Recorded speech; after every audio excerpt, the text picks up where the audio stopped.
You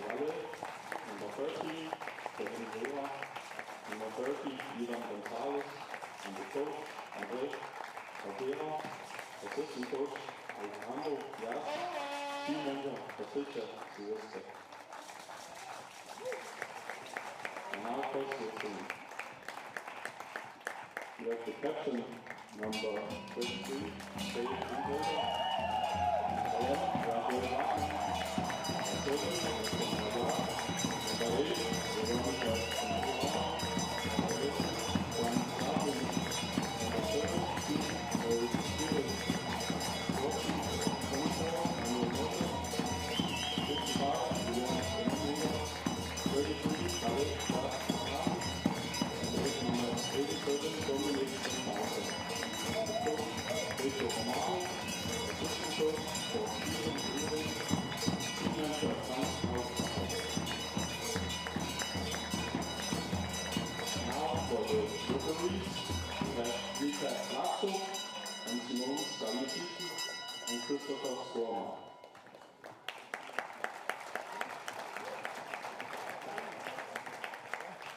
And now for the national anthem in Switzerland, and please stand up if you are able.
And now for the anthem of Spain.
Good morning, everyone, and once again a warm welcome here inside the multi-arena at Korsør, Denmark. We're about ready for match day 3 of the European Championships. We will start out today's proceedings with the game group A game between Spain and Switzerland. Both teams will be playing their second game of the tournament. The Spanish were, well, there's really only one word for it, were routed by the Dutch pre-tournament favorites by, I think it was north of 20 goals were conceded by the Spanish. And similarly, if not quite as extremely, the Swiss lost their first game to the German side. Massive disappointment for the Swiss, who were hoping, I'm sure, for a semi-final appearance, but now they are looking at long odds for this. There's a number of results that must go their way, and starting, of course, with them handling their own business here against Spain. As always, when Switzerland plays, I'm joined by former Swiss international Jan Oeniger. Welcome, Jan. Good morning, Klaus. Hi.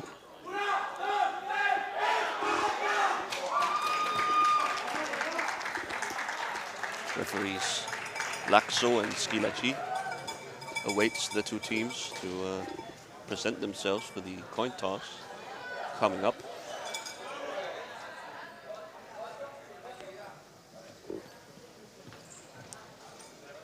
The Spanish lineup includes goalkeeper Mikel Villanueva, T-stick Sara Granada, hand-sticks Fernandez and Sanchez, and of course captain number 11 Roca Badia.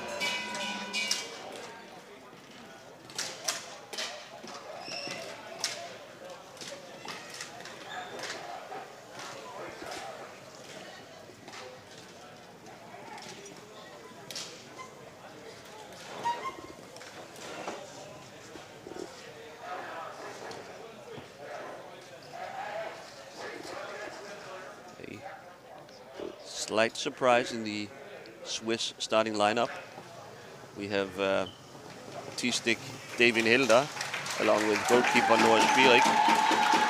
We have superstar Jan Schäublin along with Manuel Melda. And then the new addition to the lineup, Khalek Hassani.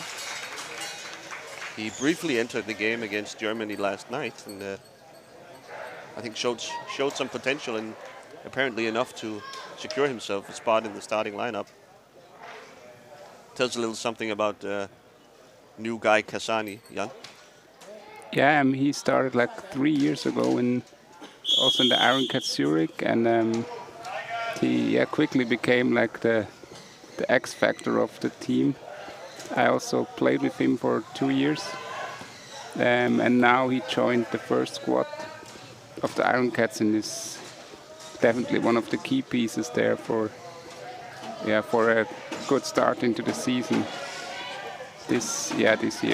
Here's Schäublin, as always, aggressive with his first shot on goal within seconds of the game starting. I do apologize. The score bug doesn't appear on screen at the moment. Oh, there it is. Hassani now building up from deep.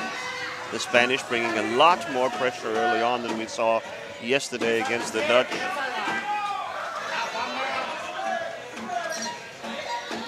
Clearly the drubbing at the hands of the Dutch has forced the Spanish to make a few revisions in their tactics.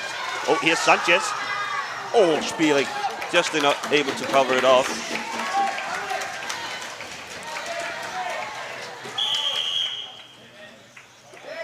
Nice play there by Badia to get himself free and at the top of the at midcourt and finding Sanchez.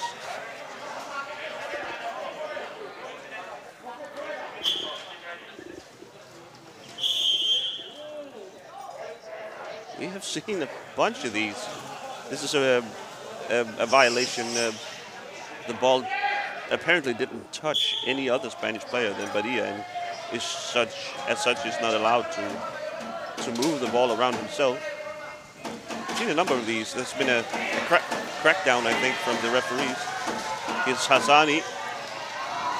Can't find a teammate. Milda now.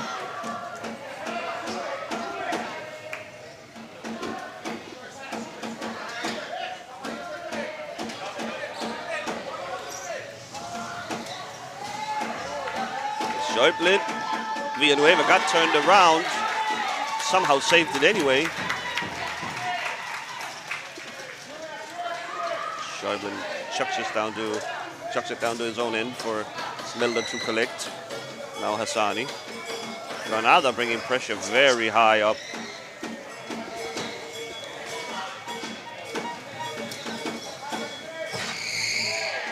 Harsh tackle here from Sanchez. Play on. Says the referee. He was playing the advantage. As, the advantage didn't quite materialize, and the Swiss will have a free ball.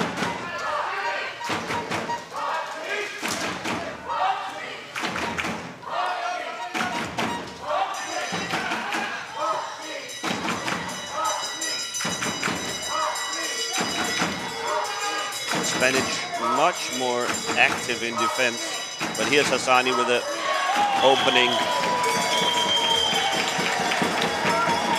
and the Swiss will draw first blood.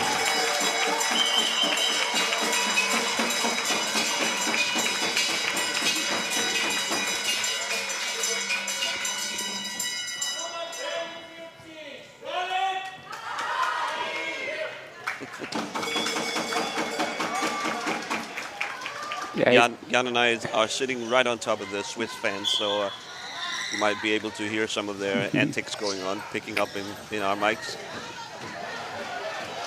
You were about to say, Jan? Yeah, there's just that you heard that Kalek is one of the Swiss fans' favorites, definitely.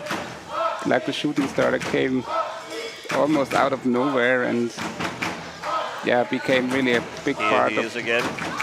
A shot and another score from the youngster.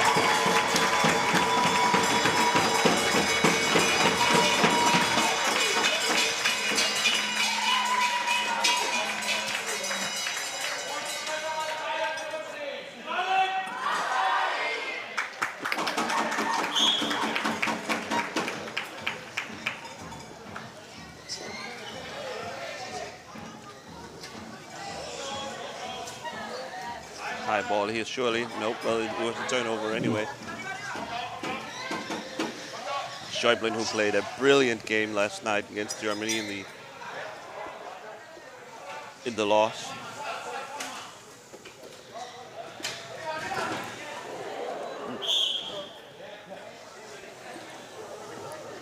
Yeah, he really did a big part in yesterday's game. I mean, he scored 10 out of 11 goals, I think, for Switzerland. And still, then it's really devastating if you still lose the game then. Yeah, once you score 11 times, you figure you have a pretty good shot at winning a game. Definitely. But, it was all about the defense, or lack thereof, for Switzerland and Germany. But the offense certainly in full swing here for the Swiss. And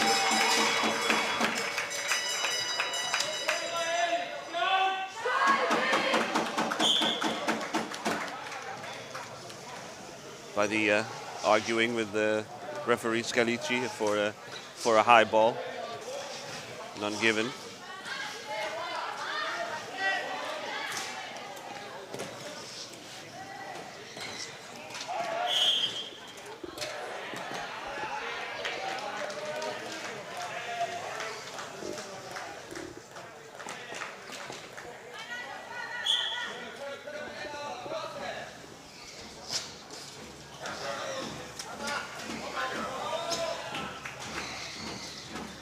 Spanish will be asking a lot of Sanchez and Badia at the hand stick position as their substitute. Antonio Rodriguez is having technical difficulties with his chair. He's nowhere to be seen on the bench at the minute, and we saw him during warm-ups being sort of pulled away by the Spanish technical staff.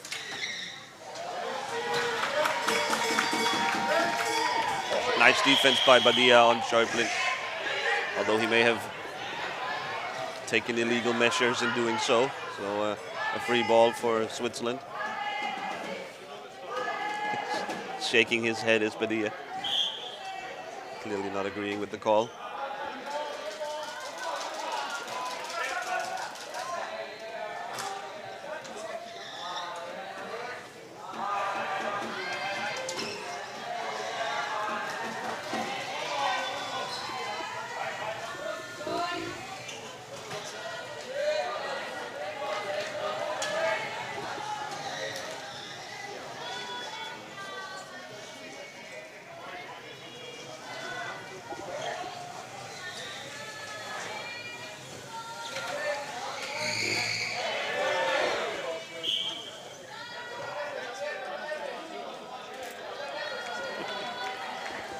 Sanchez, one of those players who commits a lot of fouls and somehow can't believe any one of them being called.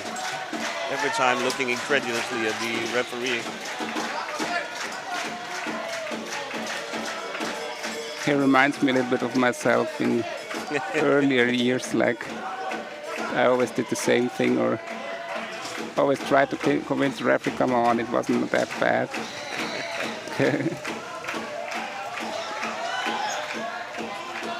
Nice move by Schäuble. Really nice. Schäuble so tricky to stop. He has this very short chair that can get in and out of small corners. Great read by Badia to stop the pass there. Really a smart player. Like, as I mentioned to Klaus before, I really like to watch him, or like, yeah. Oh, shot just wide. Opportunistic shot there from Badia.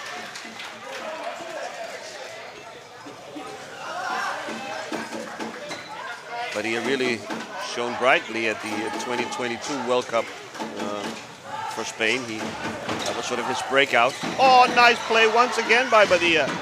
Beautiful stuff. Defense turning into offense. Right on cue, Jan, as we were singing his praises.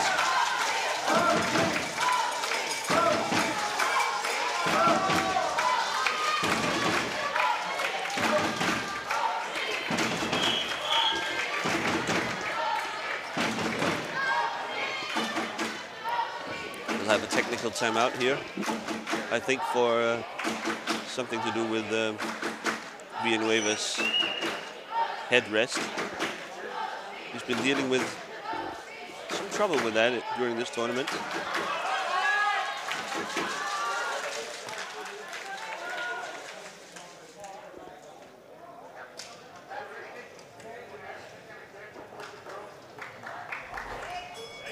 So Spain drawing one back here. I love this from Badia. Trying to pump up his guys. Vamos, he goes.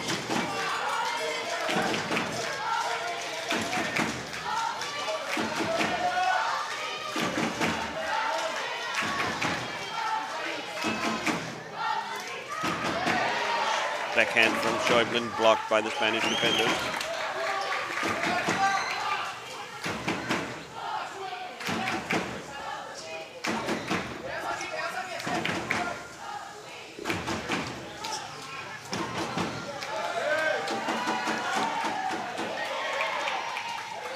The Spanish struggled guarding the slick passing from the Dutch.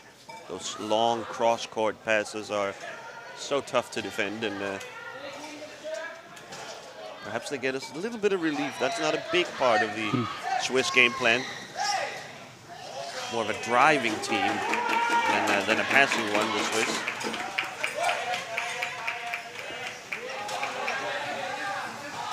Here's Asani driving the ball forwards.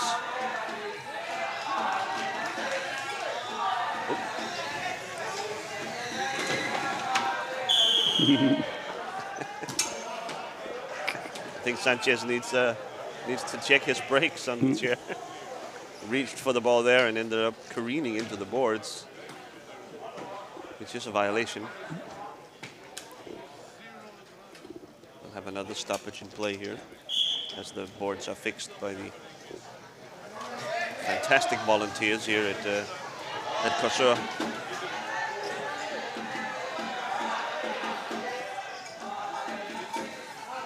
Jan in reverse. Can he find a pass? There's Milda.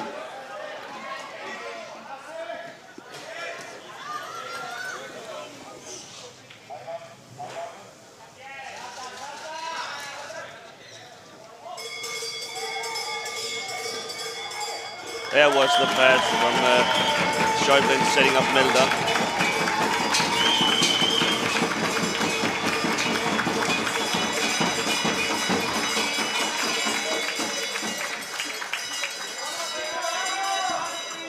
Definitely one of the easier goals for Manuel Melders in his career. So Simple tap in on the back post. It's a wide open net. There you go. But yeah, you still have to stand at the right position. So it's all about positioning in that instance.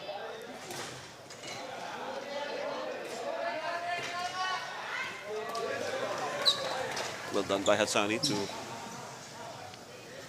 pick the ball out and send it back home. Oh, here's Schäublin, 3-on-1 against Padilla. wow, great save. Great save by Villanueva on the shot from Hassani.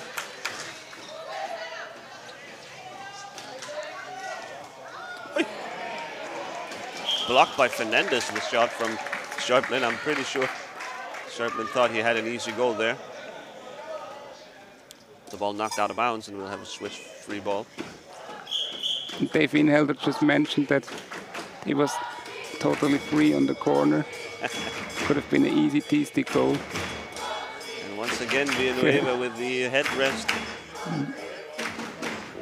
Needs adjusting.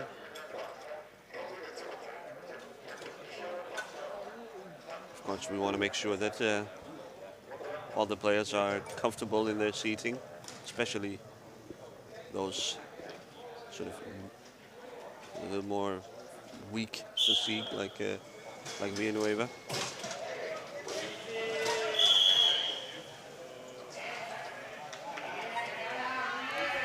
Blocking foul on Inhilda.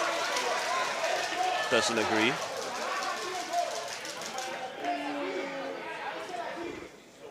A real roar here from Badia when he made it 3-1.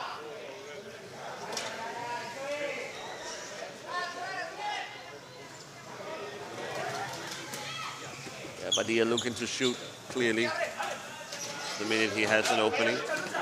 He knows that the goal-scoring opportunities will be few and far between.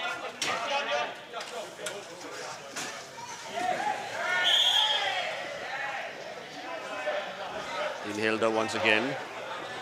Sneaky. Roughing up the Spanish. Don't be fooled by Inhilda. He's as tough as anyone.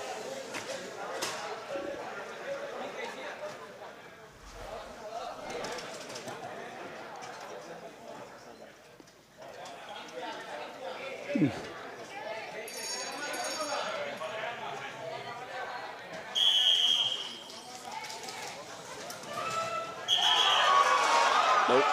Timeout was called prior.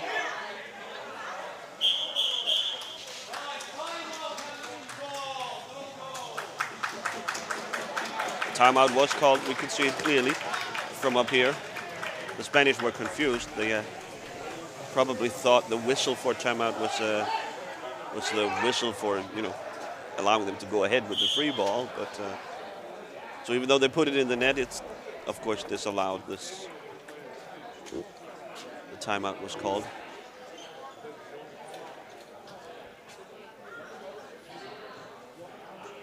So Jan, everything going according to plan for the Swiss? Yeah, definitely so far. They're in control of the game, and I don't know. Somehow the system of Spain plays into their cards, or they can somehow, use those free spots and, scored 4 goals so far. So. They will need a large victory here if they are to pull off the miracle and advance to the semifinals. Not only will they have to beat the strong-looking Dutch team, it will also, in all likelihood, come down to goal score differential. And therefore, they really need to put up a big number here on the Spanish. Tough break for the Spanish to be not only faced with 3 really strong other teams in Group A, but also 3 strong teams who are very strongly incentivized to run up the score on them. So there will be no relief. Teams unlikely to start playing backups and experiment with new stuff, because every goal counts here.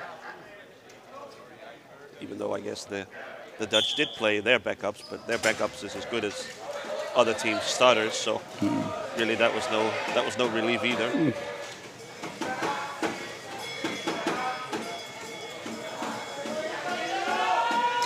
Schäuble finds Hassani, and it's 5-1 Switzerland.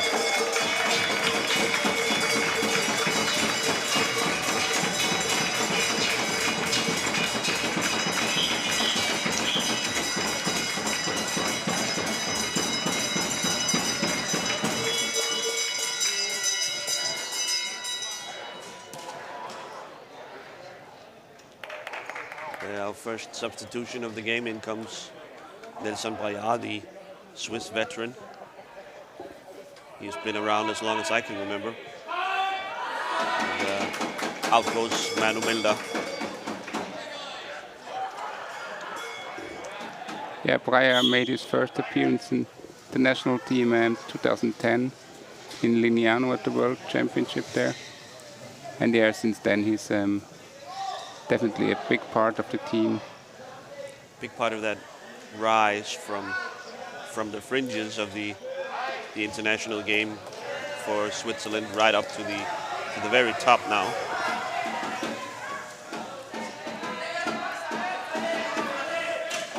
Yeah, it took Switzerland a long time, but it's an example for Spain to follow, surely. Definitely, yeah. Spain is a new team to the international powerchair hockey game, and they too will start their long climb towards the top.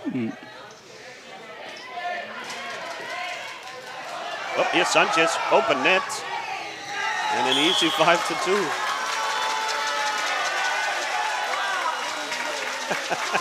The Swiss guys are arguing between themselves, trying to figure out who was to blame for that breakdown. I think the biggest part of this goal belongs to Spanish goalkeeper Villanueva, who made a great screen there on the side and opened up like a driving lane for Sanchez. Yeah.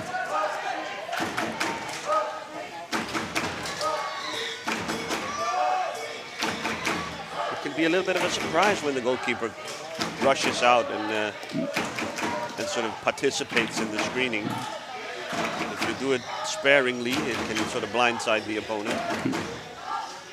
This Schäuble, Spirig is a constant worry for opposing defenses. Chipping in with the blocking. Harsh block on Granada, but Granada non-deterred.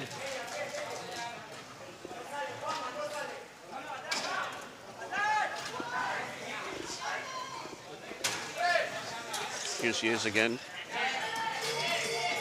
Sanchez might win this one. Can't quite.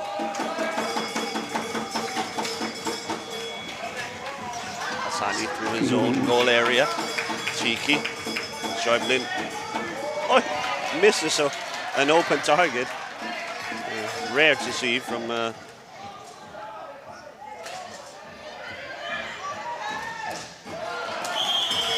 Villanueva tried to spin and save the shot on the short corner, but Schäuble just a bit too quick.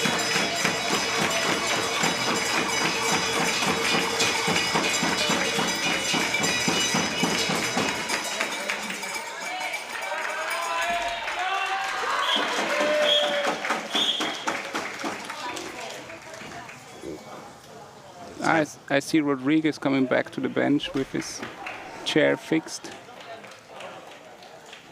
I'll expect to see him in the lineup fairly soon. Me as well, definitely an impact player for Spain, or someone who can also carry the ball, and yeah, has also some great shooting, so yeah. Jose Miguel Casado entering the game. Juan Miguel Casado, I believe. Excuse me. Entering the game instead of Jose Fernandez.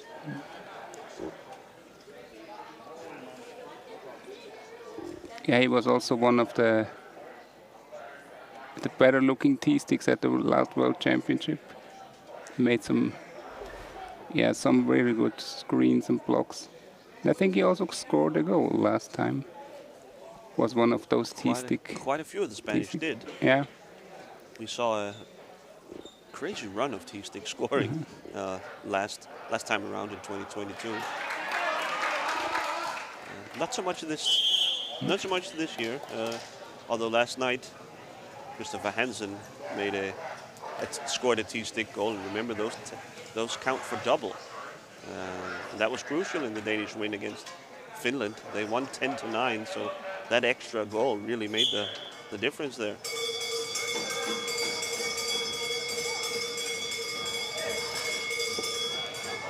Padilla behind the back. The shot from Sanchez blocked by Braillard. There's a fight for it. Hassani wins it. It seems like, yes, here's Schäuble. Granada and Casado has put Schäuble in jail behind the Swiss net. Hassani almost able to score on his own, but it's called for a high ball. And, the two Spanish T-sticks were so focused on Schäuble they didn't even realize that the foul had been called.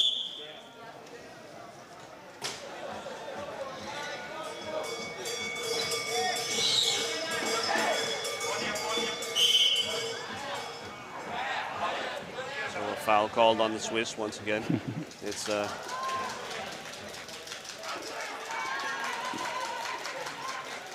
Noah Spirik wasn't happy about that one.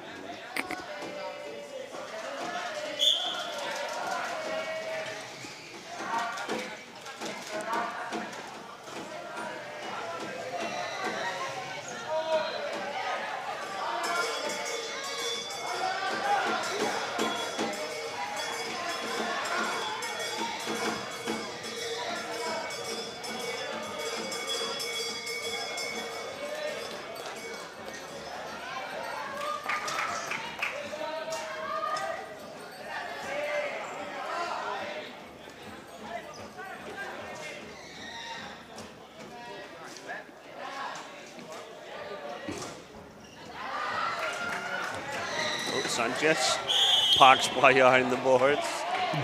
It's called for a foul.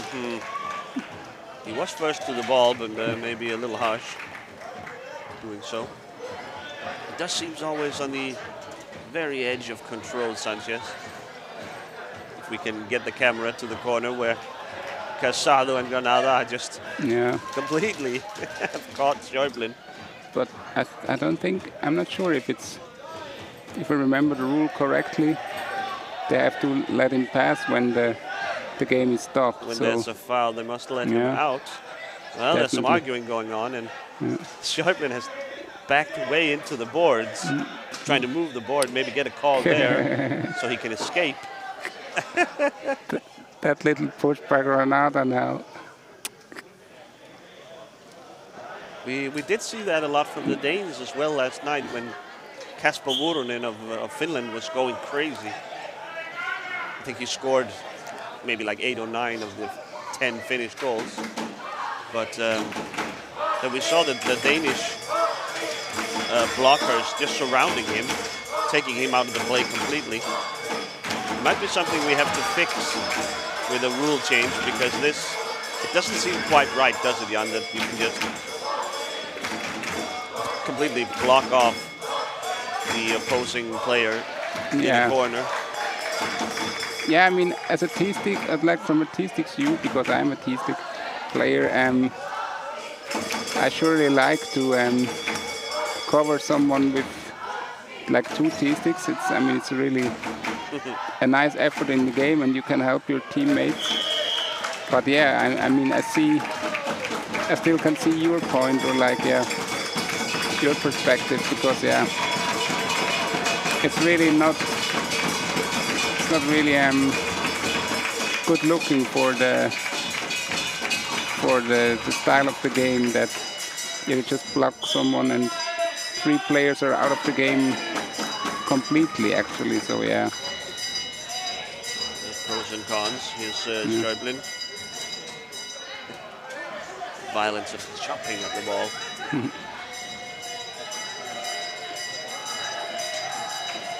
But yeah, on the other hand, just to end this. Somehow the shot from Braillard sneaks through. I think the whole arena was expecting Schäuble to finish that one, but I think Payá will be credited with the goal.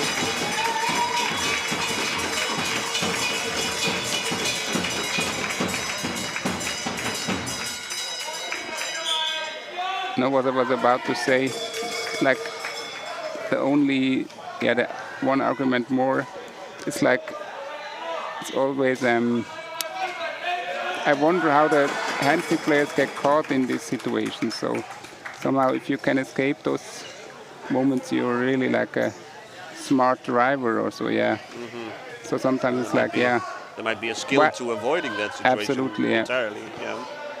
I see your point, Jan. I mean, why you get caught in there, just... He, with his shot, looked like there was an opening for him.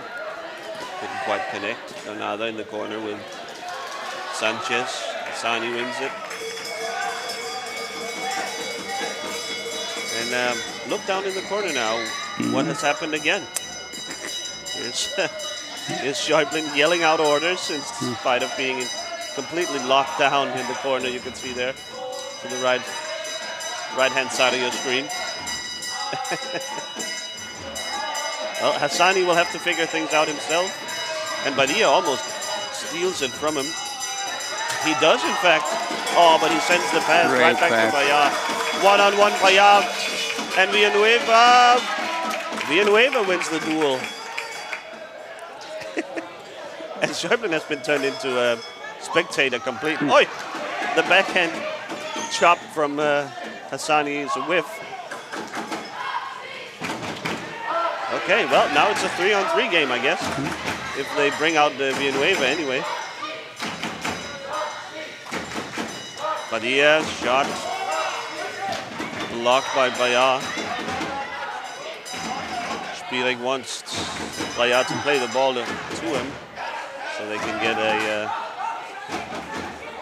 goal ball maybe and bring Schäuble back into play. Instead, it's Hassani the other way. Blocked by Villanueva once again.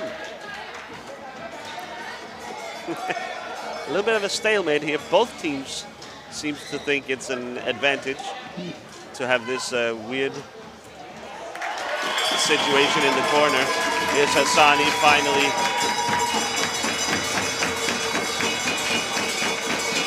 breaking through and allowing Schäuble to escape.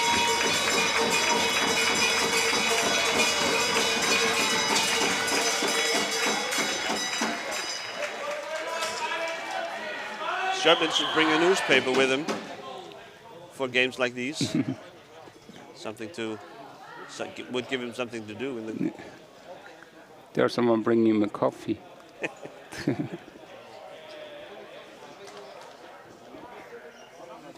Yeah, I mean, it's always really, I can tell from my own experience. It's really strange when you cover a handstick player in the corner with 2 T-sticks. Like, you really start to talk about daily stuff, really, because it's like, how you're doing, and like you're just waiting there for something to happen, or like,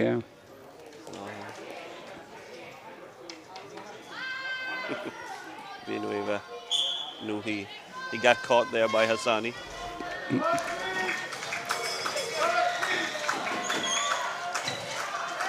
So full strength, both teams now.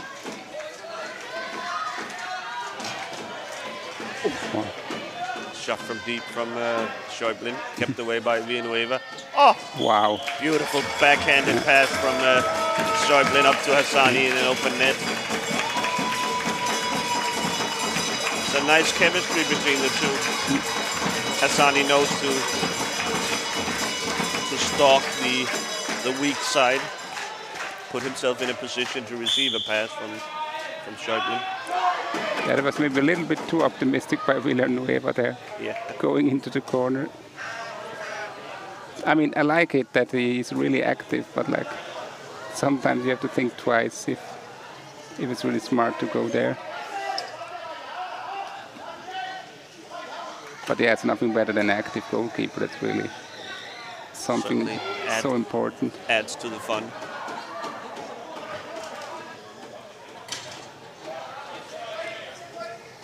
Kirtland now. Again finds Hassani on the backside.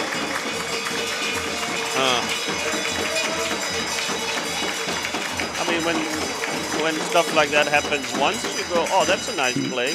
Twice, well, they really have good chemistry. 3 times, now you go, well, shouldn't the Spanish be covering that off a little better? Oh, what's the call here? I have no clue. Anyway, it's a Swiss ball. Looked odd. No, it will be Spanish possession, of course, okay. Yeah, but I mean, about those repetitious plays, like just for example in football, I just remember Arjen Robben. He always made the same move, and no one could stop it. Yeah, no one could stop it, even though it was like, come on, you have seen it 100 times on tape. He's gonna go for his left foot every time. Definitely, yeah.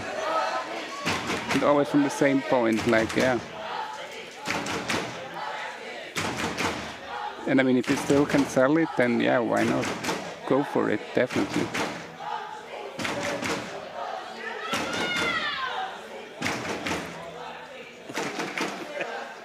Stuck underneath in Hilda. I think we'll have to have passive play now. And he cannot move. Ah, no, he can.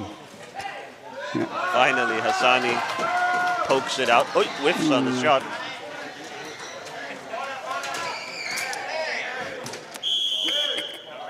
Once again, Sanchez sticking his nose in there. Loses his stick in the process. You have to go for it. Yeah, you have to try it. I mean, yeah. That's a green card for the Spaniards.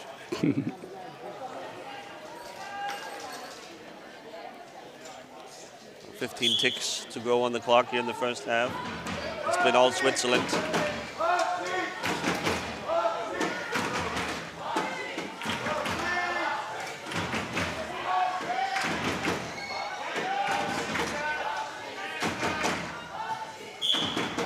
No, I don't think the goal will count, as time ran out on the first half just prior to the shot from Hassani. So 11-2, the score after 20 minutes of play.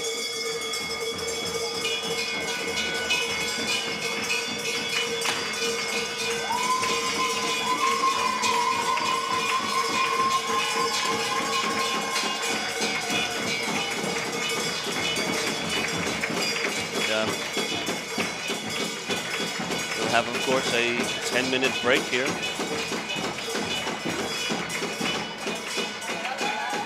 Both teams are making their way to the locker rooms.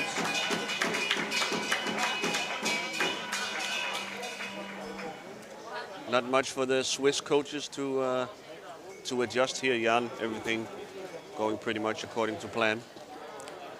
Yeah, I think what they're going to tell them is like, yeah, keep your foot on the gas.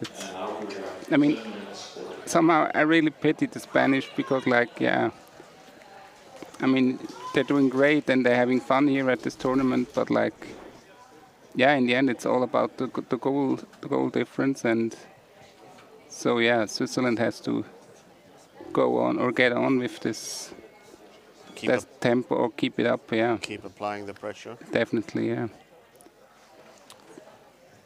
It's always frustrating when you're an upcoming team, just good enough to make the tournament, but maybe not perhaps quite ready to compete in it.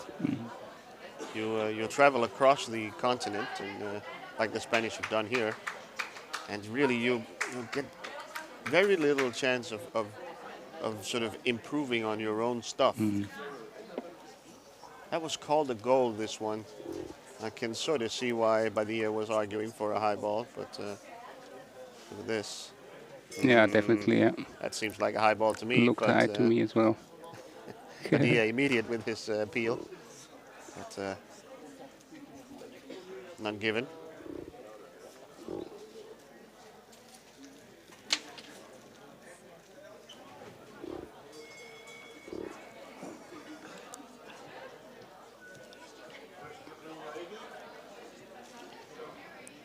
Yeah, but what you mentioned before, like that the teams have to go through some struggle, like that the younger teams. So like yeah, I mean I remember it so well when we had like Switzerland had the first appearance on a world or European championship. I mean, You are very much of the generation with Boya and Conceição. yeah, absolutely. Yeah, I started for 2008 in the national team where we built it, and I mean, the first game, our first game, international game, was against the Netherlands, and we lost 22-1. I mean, we didn't. Yeah, It's a part of the sort of maturation process for any program, and the Spanish are finding that out the hard way right now.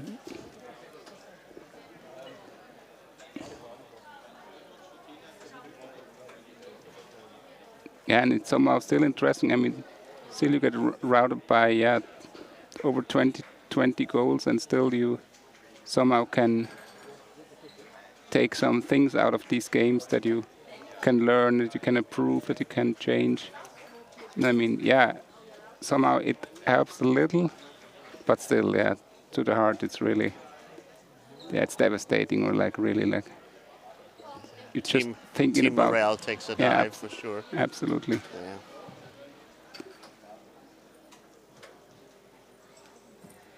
You really get remembered that you are a rookie or like a newbie, so. You're reminded, yeah. Yeah. Somehow I think that was a pass from Boya, but somehow it sneaked through underneath Villanueva.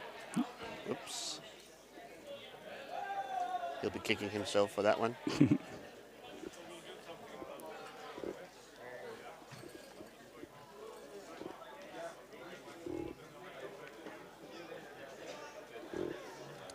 A common thing these new teams, let's call them, and we've seen in the World Cups with Australia and Canada as well. You really do get a lesson in defense when you reach this level. How important it is to stay attached. We see an example right there to the players away from the ball. You're maybe not quite prepared for the precision and the speed of the passes going across the court.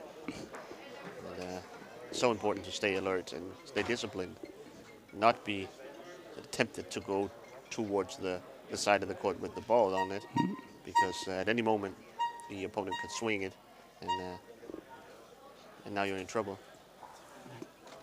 Yeah, and the pass is faster than a chair, so that's something you learn from the like the early stages. Yeah.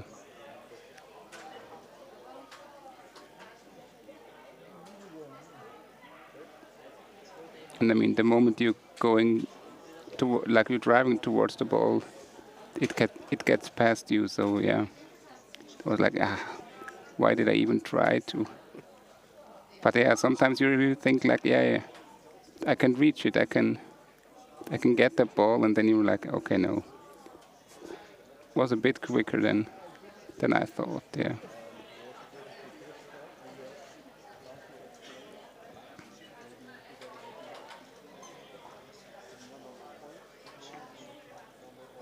So, zooming out a bit, we got some information late last night, I think, that in terms of we are always, constantly updating our opinions on who's the favorite to win the tournament, who's in the driver's seat, who's in good position, who's playing well, who's playing better or worse than expected. And I think the Danes, of course, reigning world champions, did show a few signs of weakness last night. Those Finns played an excellent game, but I also think the Danish guys will be disappointed by some of their performances. And it's been a rocky start for Denmark.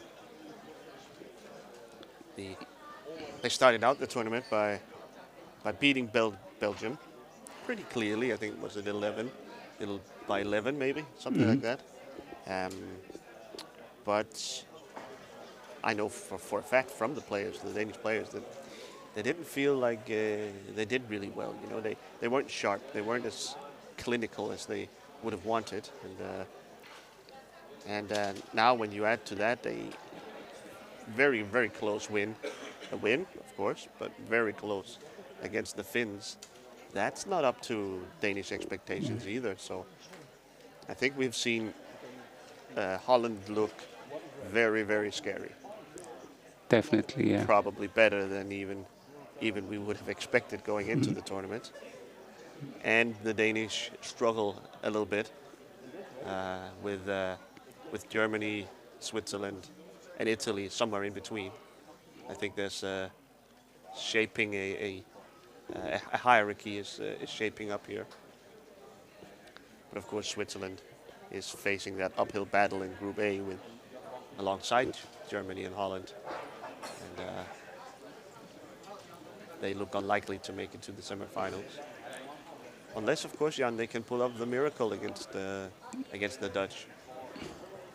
That would be the upset of the tournament. Definitely.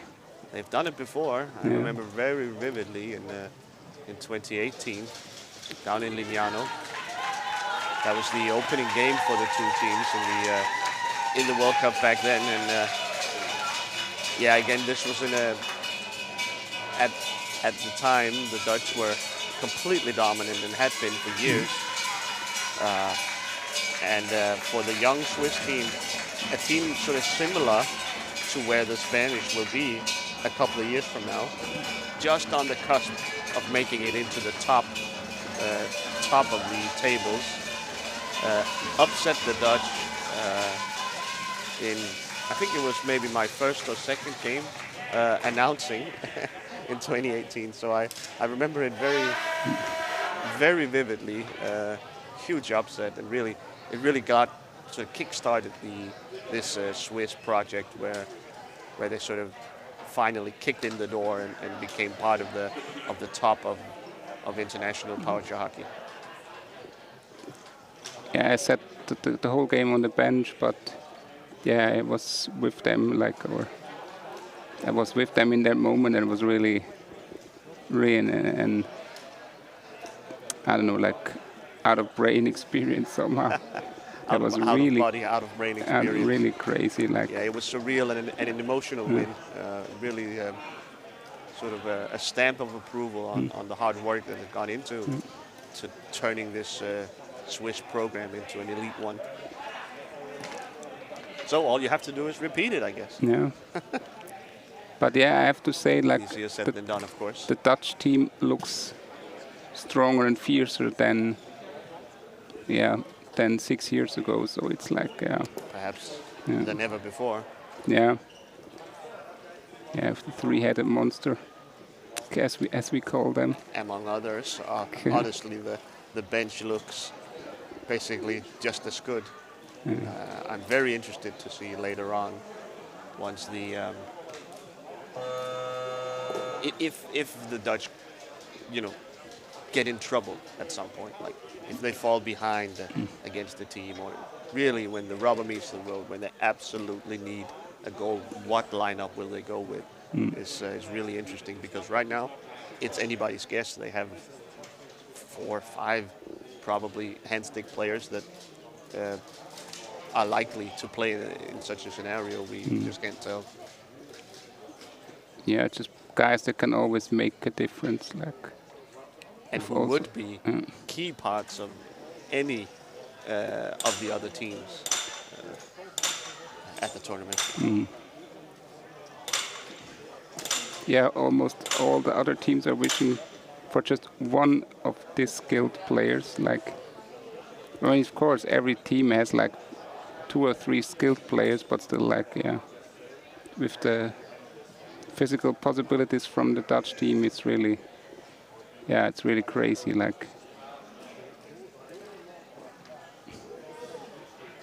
It's an insufferable pool of talented players in the envy of the rest of Europe. Yeah.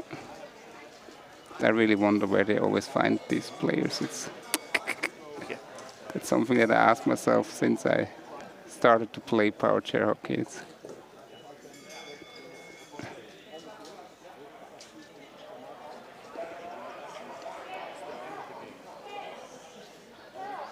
But I mean, Holland is anyway a hockey country. I mean, with the field hockey team that's really doing well, always at the World Championship and at the Olympics. So yeah, Certainly a rich hockey culture. definitely.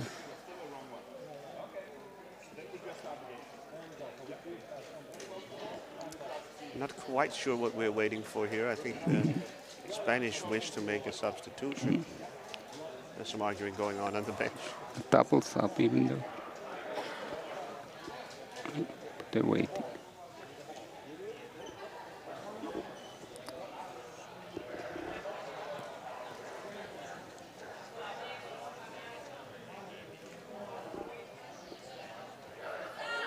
Some moments ago, I saw a bird flying through the sports hall. I hope Here? I hope he found his way back out. Oh, wow. Yeah. It's a little one, but yeah, I don't see him now.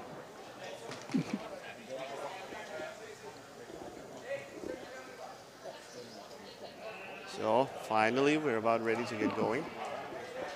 Once again, the halftime dragging out a bit. I think those 10 minutes turned into the 12 or 13, but here we are. Schäuble.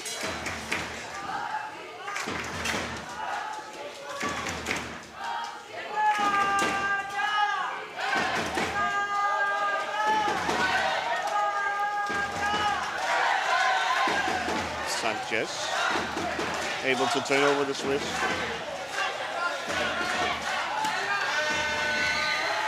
Uh-oh. Playing with fire there with the ball on his own goal area. But he ain't deep. Look up court, try to find Sanchez. There's the pass behind the back, but just outside the reach of his teammate.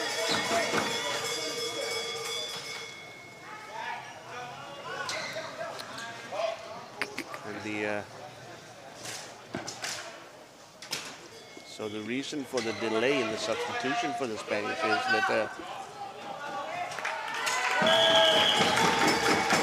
that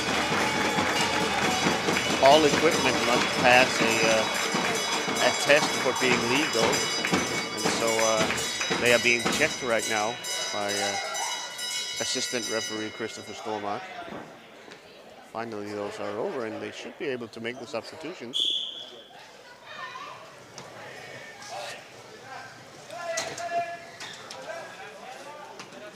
Here's Sanchez. Oi! Ooh.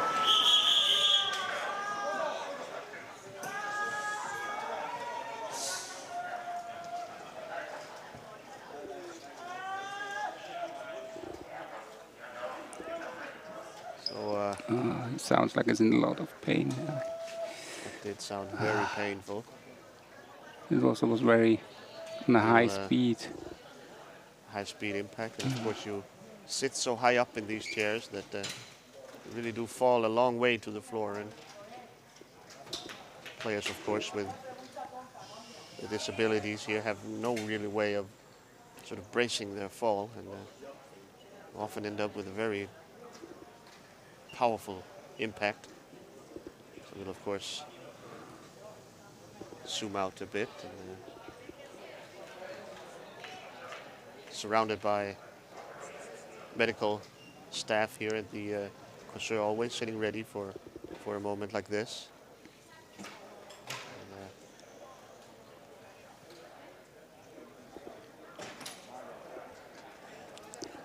we hope that Asier Sanchez will be all right. He's out of the chair now. They have sort of whisked that away, and he's receiving treatment on the floor here at the arena.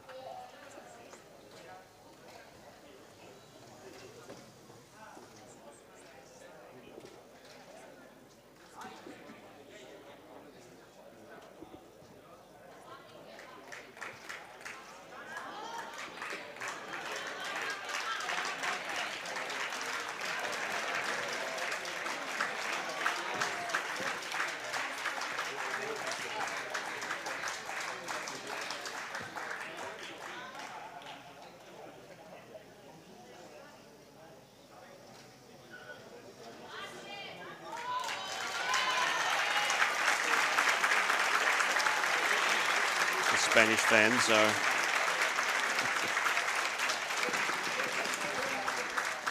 cheering on.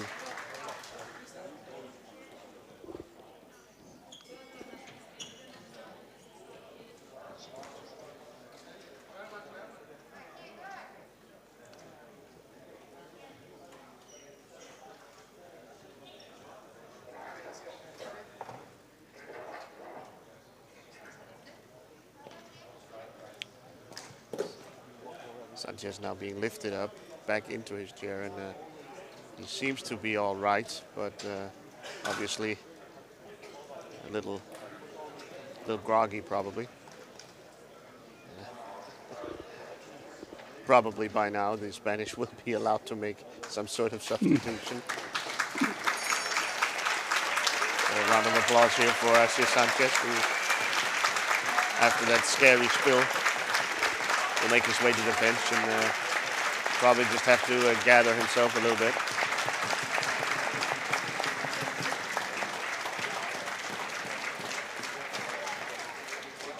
Number 9 there, IPCH Sanchez.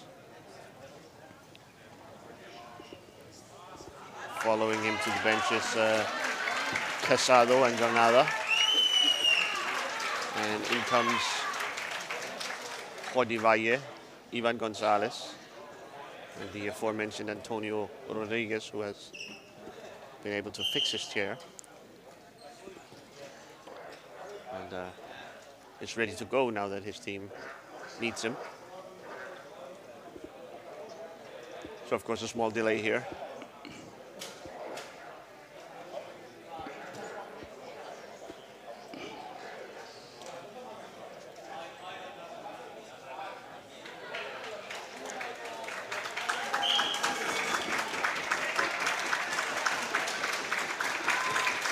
So it will be a referee ball here.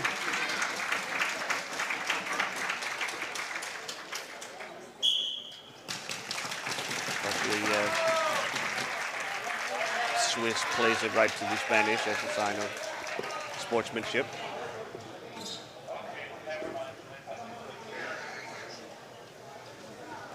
So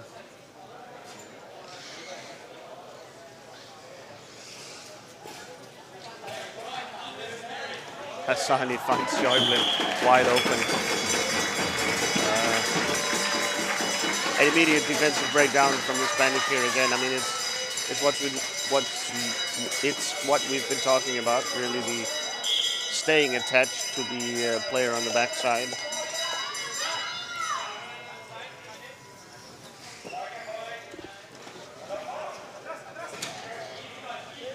Antonio Rodriguez loses it to Hassani. Back to Payá and Schäuble, and Spielk leaves his goal.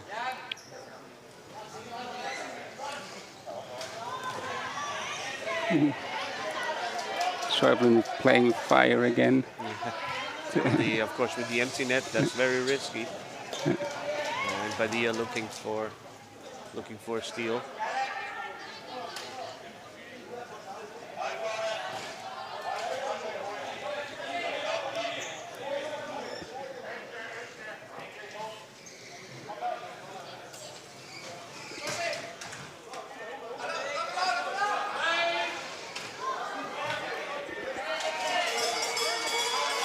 Hassani, the backdoor attempt is saved by Villanueva, the spinning Villanueva.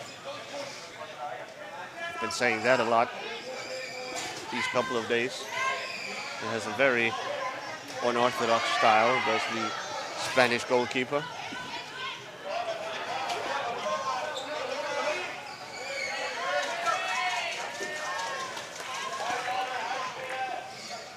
Yeah, that's always something that, like when I play in net as a T-stick, a field T-stick, it's always like the first rule, don't turn yourself too much around, but somehow Villanueva made it really a style. And here he is caught out of position, yeah. And no amount of spinning would save him there. Definitely not. No.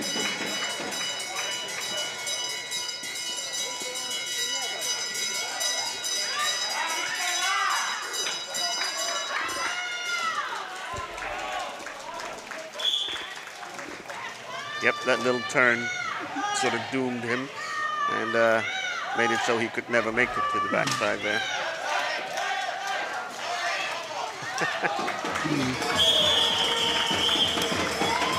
And we can barely make it out of the highlight package before the Swiss have scored again.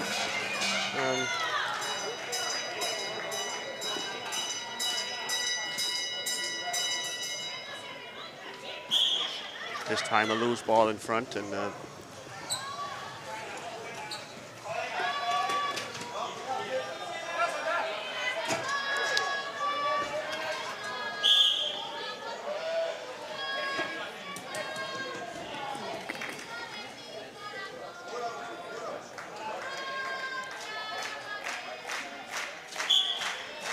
you see Sanchez there on the bench, no longer receiving care or treatment, and I think he's going to be all right, but obviously that's a scary moment. Anyone would need a little time for a breather. Yeah, it was definitely a hard fall because he was going on not almost top speed, but like close to it. So another sharp turn by Schäuble. It is coming undone at the seams now for the Spanish.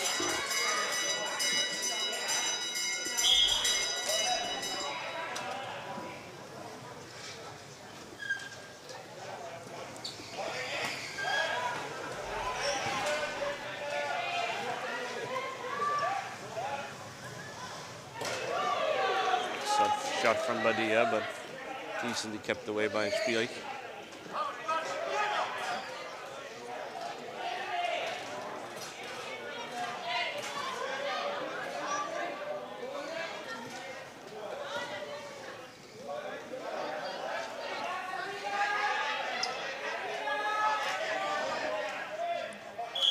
As mentioned, I think under normal circumstances, we would start to see Switzerland bring in substitutions, starting to rotate a little bit, get everyone involved on the bench. But with the way the mathematics works out in the group standings, they really need every goal they can get here to keep that remote chance alive of advancing to the semifinals.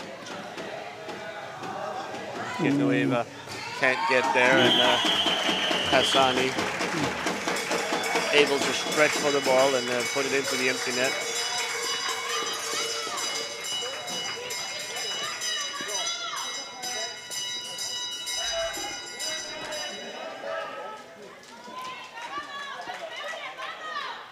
yeah, they really have to keep the pace up, so it's good there. Looks fine so far, but yeah, really pity the Spanish that Switzerland needs more goals.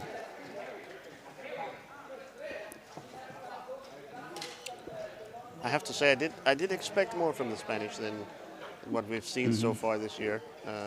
They are up against unbelievably tough opposition, but I thought I saw a little more potential from them in 2022, and not a whole lot has changed, I'm afraid. Yeah, me as well. I also expect them to be a little more competitive, or further along in their development. Definitely. Yeah. But I mean, on the other hand, you have to see when you only play against lower classified teams in the preparing for this World Championship. It's tough to improve yourself, or I mean, they have to win. They won the qualification tournament, of course, but it's still tough when you cannot compete against the high-ranked teams, because from those matches you definitely learn more.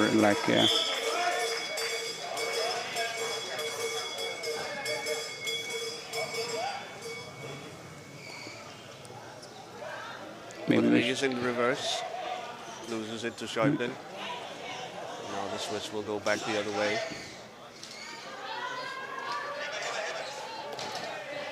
Maybe we should invent something like a Nations League in football. Oi! Oh, Double 2 times. shots on the post from Schäuble. Villanueva will eventually collect, but that was very close. Oi, a quick. They were quick to sort of initiate the offense there, and Padilla got a look at a behind the back shot. And now the Swiss are giving the Spanish a bit of their own medicine with trying to keep Rodriguez in jail.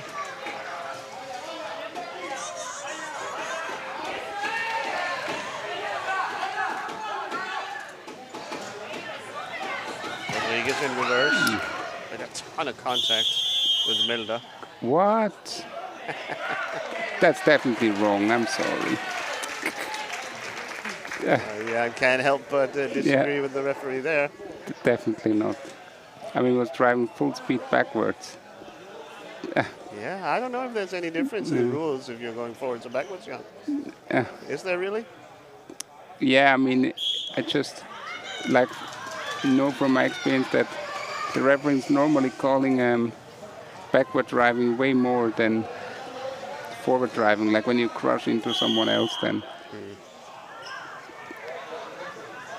In this case, though, I'm not so sure, Jan. Yeah. Rodriguez was up to full speed, and Milda really should have been able to see what was going to happen when he stuck his nose in there. Don't think he could expect a call anyway. Well, that's one for the. I'll have to go look in the rule book there. I'm not sure I'll be able to convince Jan though. That's fine. It's fine. It's only a green card. And at this point, of course, 17-2. It's not much of consequence either way.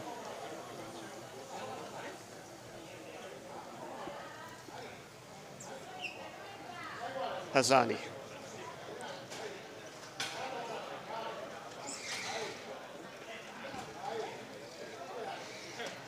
Shot and saved by Villanueva.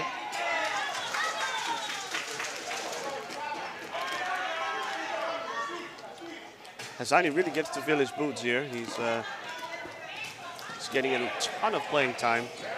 Is the youngster.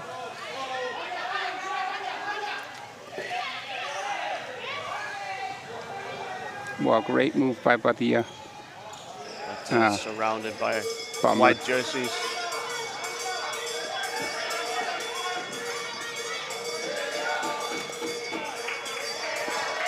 Padilla clearly the star of the Spanish team.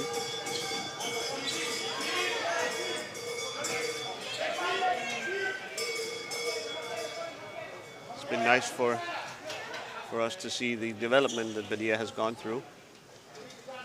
2 years ago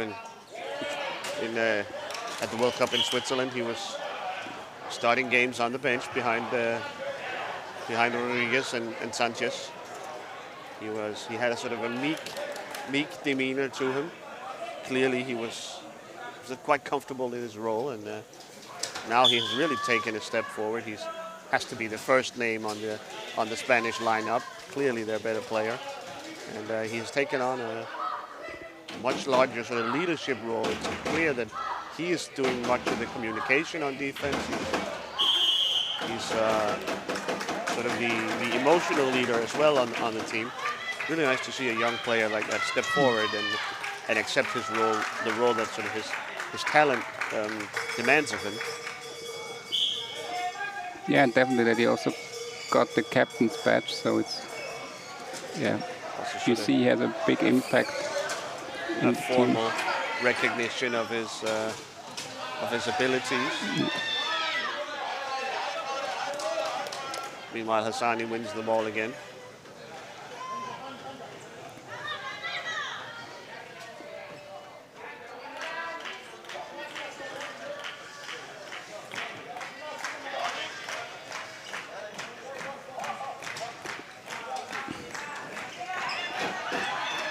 Yeah, somehow Spain adjusted a little bit to the Swiss offense. The game has settled down a little bit. Yeah, a little bit. Yeah. So it's Badia and company sitting deep, absorbing a lot of shots. What's going on with Hassani there? Yeah, he was. I think he mentioned that Rodriguez played the ball in the goal crease. I'm not sure if that was correct or not. Referee Michelaccio apparently not in agreement. And he was close to it, so. Yeah, great position.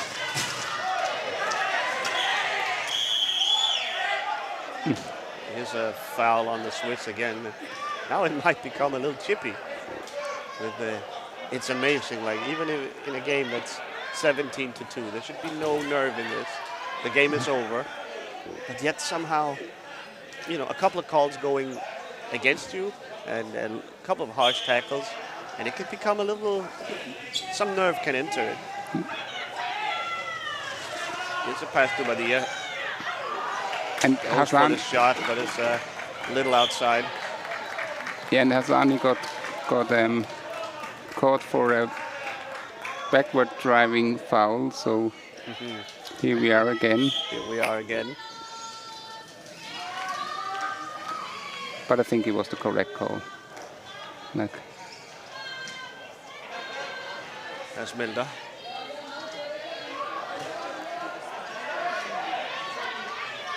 Up to Sharplin, and now here comes the cavalry.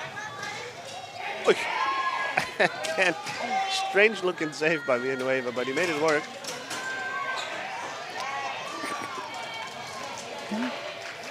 Really gets a little bit more rougher here.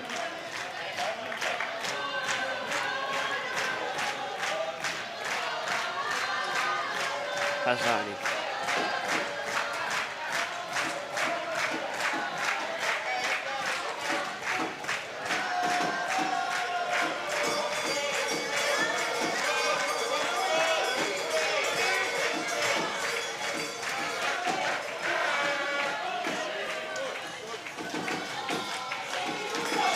Gives up on his possession and hands it over to Sharplin. He'll get it right back. Here's Rodriguez now. Sends a pass up court. Ivan Gonzalez there to... Here's Sharplin. A lot of space. Blocked by Badia.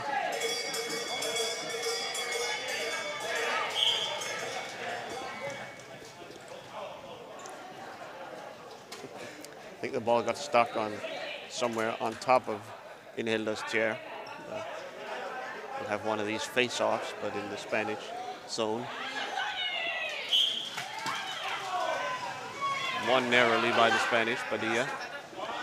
Sends it around to Gonzalez. Excuse me. Sharplin ends up making the steal. It's another shot blocked by Badia, but sort of hacked through by Milda.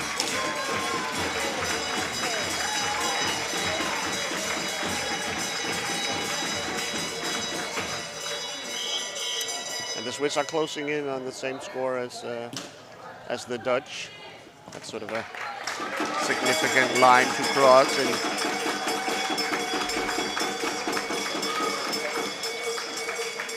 And in the accounting in the league table. Out goes Hassani, and in comes Dominic Sennhuysen.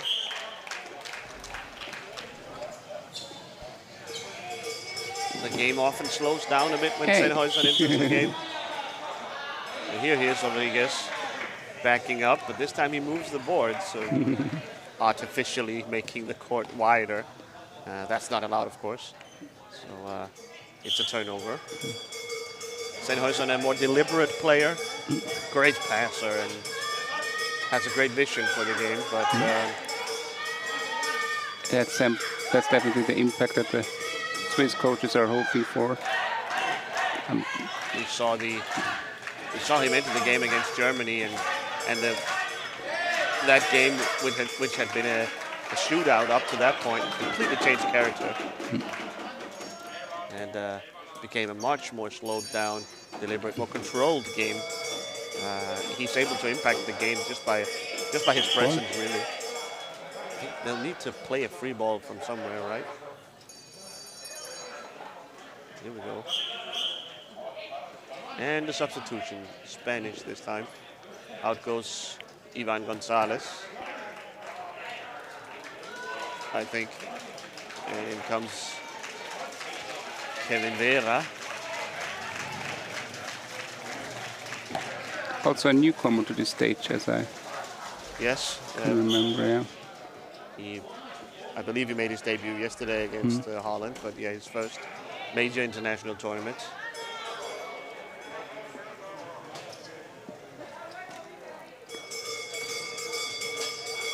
Wow. We've seen this move Great before from the Swiss. It's a little thing they practice. They work on during practice. It's a free ball that ends up with Schäuble, who makes this sort of crazy-looking spinning shot.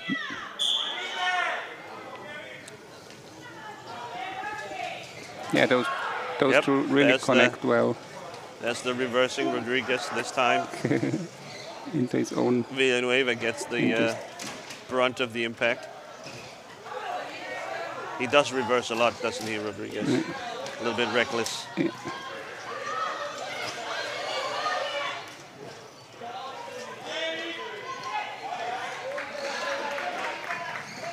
Oops, Sennheiser. Ooh. Rodriguez went for the steal there, but committed a foul in the process. Again, the Swiss ball handlers are playing with fire there with the empty goal. With the spear out of the net and it's presenting a tempting target for defenders. Sennheiser goes for the cheeky pass up underneath Villanueva. Try to find Schäuble. Instead, it's stuck underneath Vera now.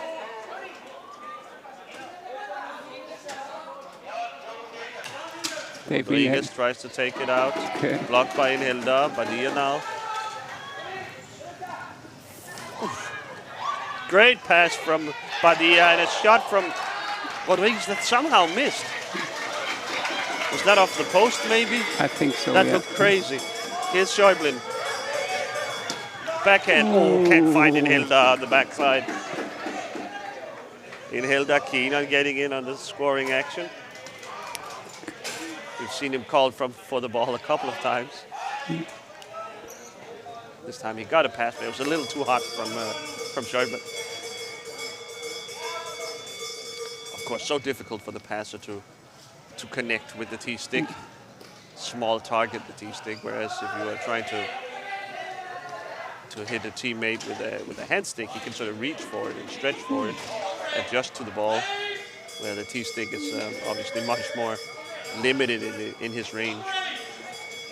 Yeah, it's definitely everything about timing, really. And the pass needs to be absolutely perfect. Perfect, yeah, absolutely. Absolutely perfect is Schäuble. Zigzagging through the Spanish defense and slotting home underneath Villanueva.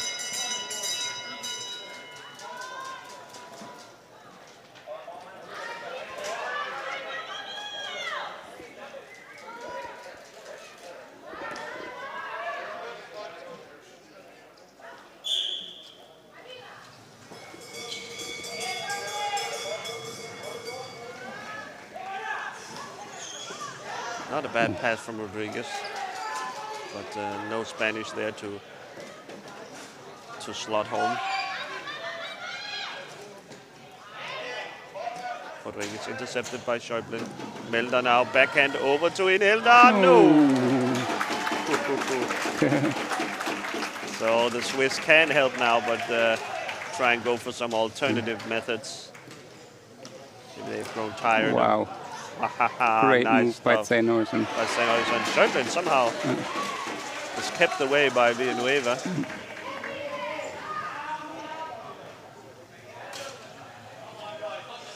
So interesting. The moment the creative, deliberate Sennheiser enters the game, there's a change in mood. Now it becomes much more about slick passing, trying to create beautiful goals like this one. Nice. Really nice.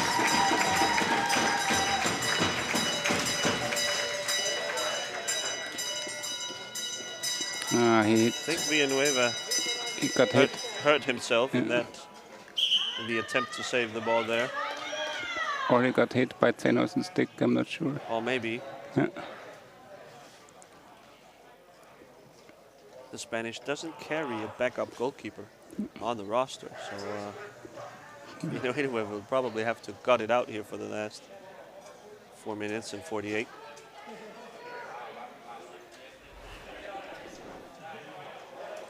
Yeah, so here's Sennhuysen in on goal. I don't really see the contact here, but something clearly hurt Villanueva, who's all right and back in goal, so probably just a knock, maybe around the head and neck area there.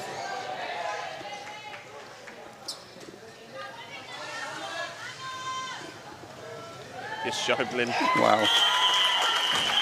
Villanueva blitzes him and pays the price.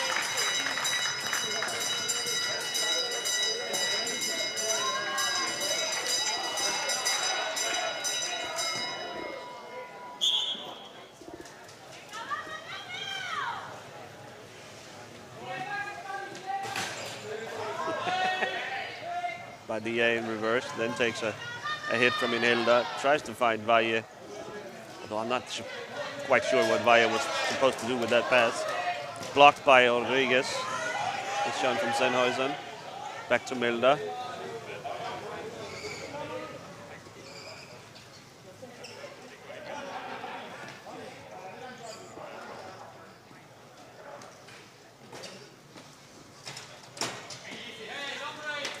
Oi. The ball bouncing around on the edge of the Spanish area, and that's too easy to start with. Yeah, it's interesting. I mean, Sennhuysen's style of play somehow lurks the Spanish to go a bit more offensive or to forecheck a little bit more, and then they get caught with a quick pass or opens up quick gaps. release. Yeah, definitely. I mean, there are two Swiss there to finish off this move. And after a little bit of fumbling, Sharplin punches it home. Rodriguez off camera received a green card.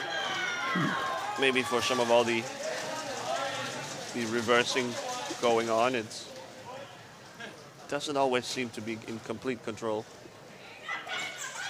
And here again, there's just too much depth to the Spanish defense here, allowing Sennhuysen and Sharplin to zigzag their way through. A little too much space in between the Spanish defenders. If they're going to sit that deep, it needs to be tighter. And so now the Swiss have crossed that line where they have beaten the Spanish by more than the Dutch did. So that's sort of a symbolic line now, and at least they figure to have that goal scoring differential where they want it, where they need it, if they are to advance to the semifinals. Now the hard part, beating the Dutch tomorrow.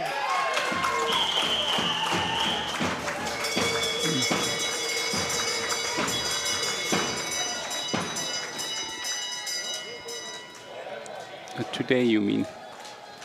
Later on today, Yeah, of course, yeah. yes. Nice to have Jan with me to keep me straight on the facts. That's, of course, on at 4 p.m. 1600 local time, where the fate will be decided for the Swiss and Dutch, I suppose.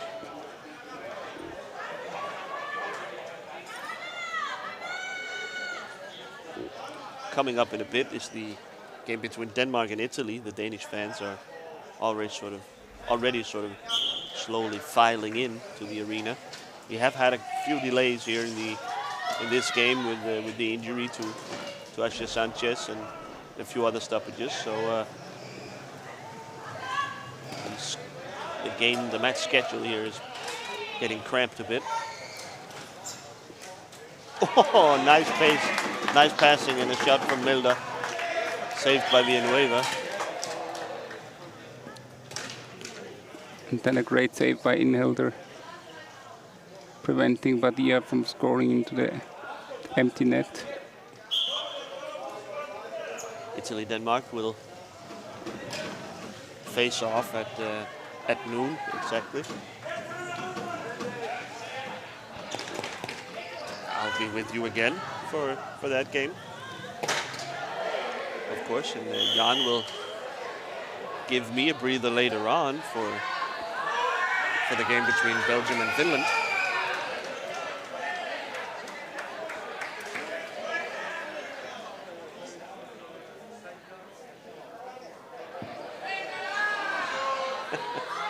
And I think Rodriguez is going to get his second green card here, and that's a yellow card, and that carries with it a suspension.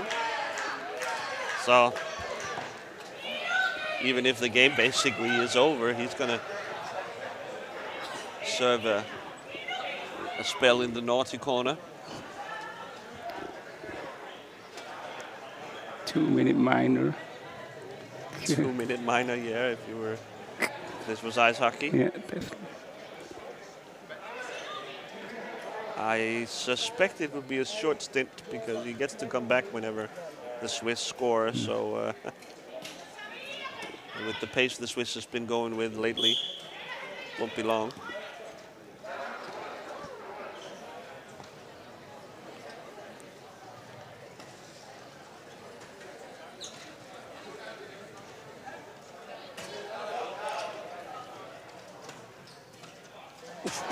Nice save by Villanueva, although he ends up backing up into Vera. Oh, he shot another save from Villanueva. Badia scrapes it out. The Spanish are fighting tooth and nail here.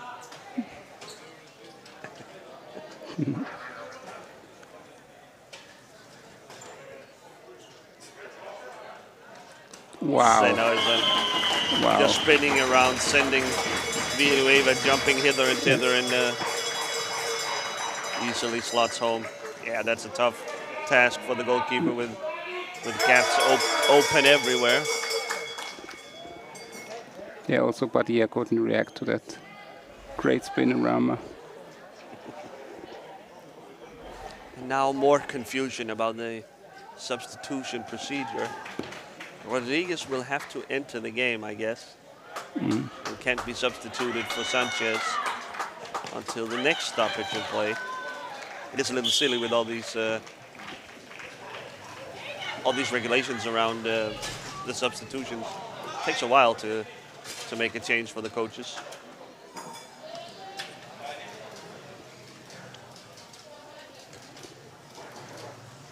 Senoisen. 27 is one of the bigger numbers I remember seeing. We'll probably have to go back to some Dutch game against Australia or maybe Canada to find a score this high. 27 now. Did someone ever score 30? I do seem to remember, although I was very tired. It was a late evening down in Italy, I think, where the Dutch completely teed off on the poor Australians, if I remember correctly. Oh! Badia around the back does get the jump on Spielink there. Just when he scored goals, he always scores beauties. Yes. Like yesterday. Beautiful shots from No, long not yesterday. distance off. And, 2 days ago. Yep. Yeah.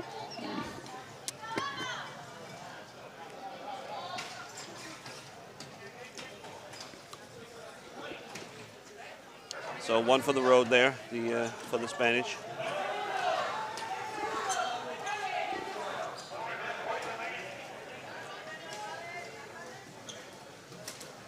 Well, great save.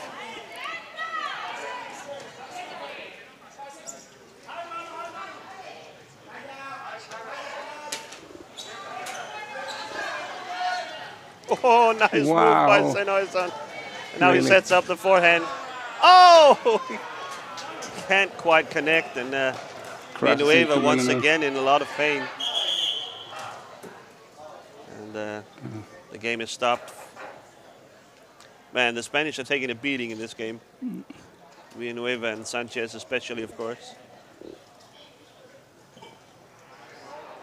But I mean, they are playing, you know, recklessly. They are putting themselves in a position to take a lot of impacts like this. I think that's something maybe they should look into.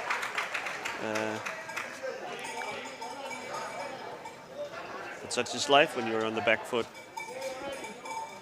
up against superior opposition. But here around the back. Sennhuysen hits the crossbar, I think. And finally the game comes to an end. 27-3 the final score.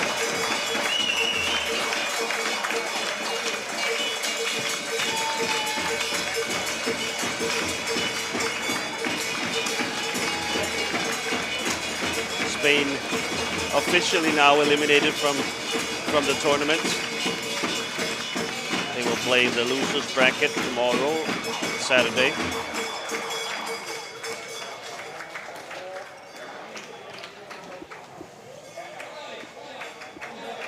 Where they will in all likelihood be facing Finland. Although you'll get to find out later when Finland and Belgium play for the third place spot in Group B. Well, Dave Inheld has to go for a speed control after the game. 2 players are selected after every game, 1 from each team, to undergo the speed test. We rarely mention it, as very rarely does something come of it, but it's sort of a formality that needs sorting out. And with pictures here of Sanchez, who seems to have fully recovered from his crash earlier on. And the Spanish and Swiss congratulating each other on a well-played game, but the game did get a little chippy from time to time with a few green cards and even a yellow too. A little highlights here from the game.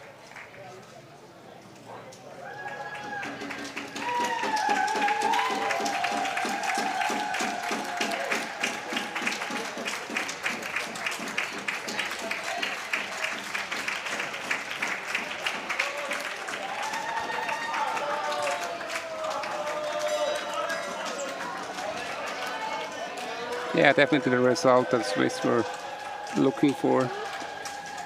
Give them a good opportunity, but I mean, yeah. It was a must-win, of course, for Switzerland, and they really needed the big margin in order to stay in, keep their hopes alive for this tournament.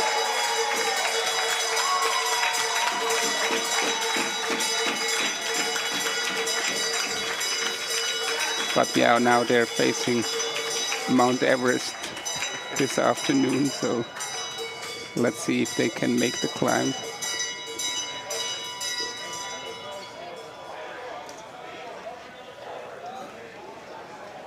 Well, they should have if it's about climbing mountains, they should have the edge on the lowlanders from Holland. Definitely.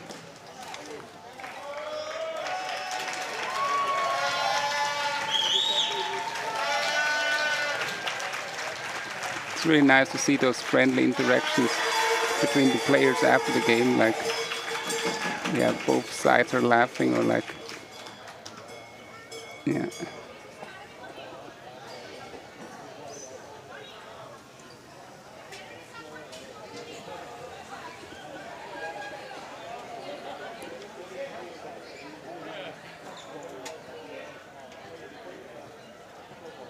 I think we'll have a slow motion replay of the Sanchez crash coming up in this little package here.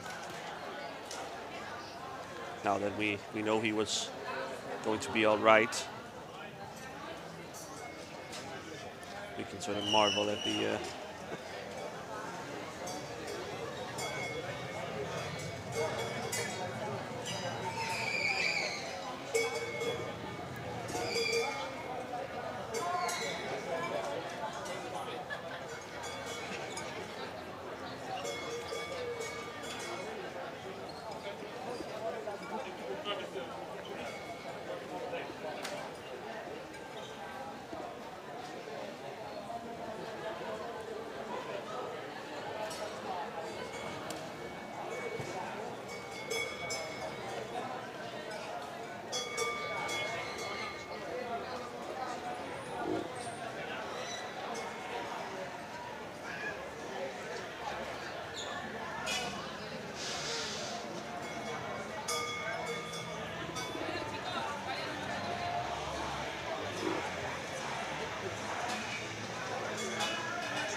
we have the spill from Sanchez. Oh, the way his head smacks onto the floor there.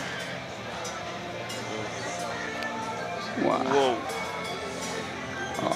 That is one of the most violent spills I've seen in a while in this game. Holy Moses. Well, we can only be happy that Sanchez was all right. He received a little cooling spray to his left side there, so maybe it's his ribs or shoulder that took most of the brunt. I hope so. Anytime you see a head hitting the floor like that, that's no fun. Well, with these highlights, I think we will take a short break here, Jan and I will be back with you for Italy, Denmark in a short while. So thanks for watching and stay tuned. See you later.